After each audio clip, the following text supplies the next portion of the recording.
It's about time, it's about time.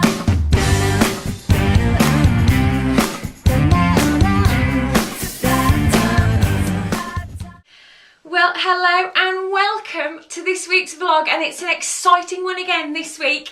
I have some really exciting news about Take a Look at Me Now that I'll share with you in just a moment. I also have the name of my very first Get Involved winner for book 6. You'll know that we did this earlier in the year when I was writing Take a Look at Me Now, and the winning suggestions that I asked for various different things when I was writing the book are all in the acknowledgements of the finished book, and so I'm doing that again this time with book 6, and I have the very first winner who I'll tell you about in just a moment. I also have a couple of questions from a lovely Kev at I Heart Chicklet, and I'll be answering those as well. So first off, my exciting news. I am over the moon.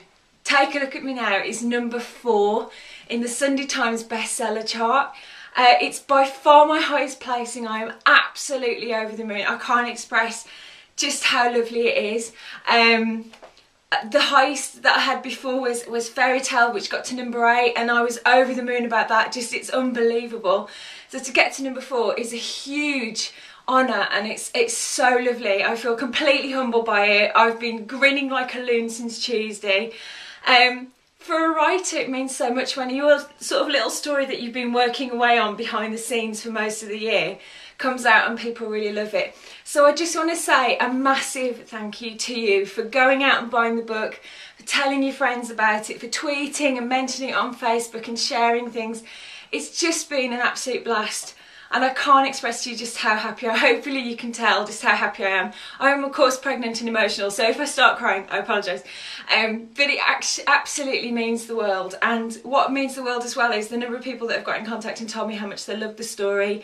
They love Nell, you love San Francisco, and it's so nice to know that what I've written is something that you enjoy. So thank you so much for that. You are all stars. Give yourselves a pat on the back and a big kiss from me. Okay. On to my next news, my first Get Involved winner. I asked you for Bee's best friend. Bee is the lead character in book 6. She runs a bookstore in Brooklyn. She's amazing, you're going to love her. And I asked for a name for her best female friend. And we had 270, just over 270 entries that came in through Twitter and Facebook. You guys are incredible, thank you so much.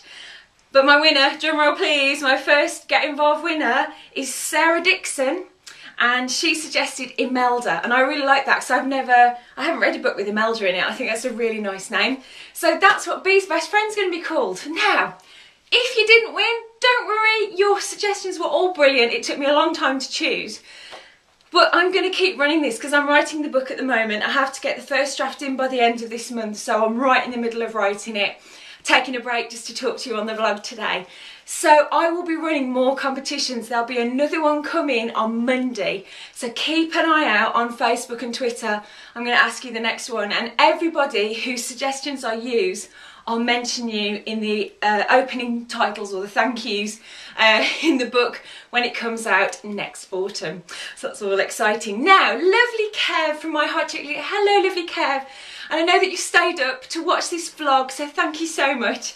He asked me some great questions, so I'm going to answer them for you. You know in my vlogs, if you've got a question, just email me at gmail.com, sorry, or send them to me by putting a little comment into the box in the blog, and then I'll be able to answer your question next time. So Kev asked me this question. He said, great question, do you ever get characters mixed up between your books? Now I've written 5 books now, I'm in the middle of writing my 6th. In the 6th book, there are characters that you already know. So there's Rosie and Ed, Marnie and Celia, Stuart, people that I mentioned in the first book. There's also new characters that I've developed as well, and you know with my books there'll always be new characters turning up. But it has to be said that I actually remember all my characters, and I'm quite fortunate in that I don't get too sort of mixed up. So it's a good question, and perhaps when I've written 20 books I might be a little bit more befuddled by it, but at the moment, because they kind of all feel like my friends, I sort of remember them all. The other question that he asked was, how easy is it to go back to previous characters? Well actually, in terms of book 6, it's a joy. I spent 7 years writing what became Fairy Tale of New York, before it ever got published, before anyone else got to read it, and so they kind of feel like old friends. I'm particularly loving writing Ed again. Ed is sort of like a personal favourite of mine, and it's so lovely to go back to Rosie and see the woman that she's become, and what's happened with them, and all those kinds of things. So it's actually been really lovely to get back into that. So I feel very fortunate in that I can remember my characters, I don't get mixed up, but I'm loving going back, and I hope that you'll love where they're at in their lives now. So there we go, that's it for this week, but watch my Twitter and Facebook on Monday for your next chance to get involved. In the meantime, if you've got a question, email me, mirandawordy@gmail.com, leave a comment below, and I'll see you next week. Take care, bye.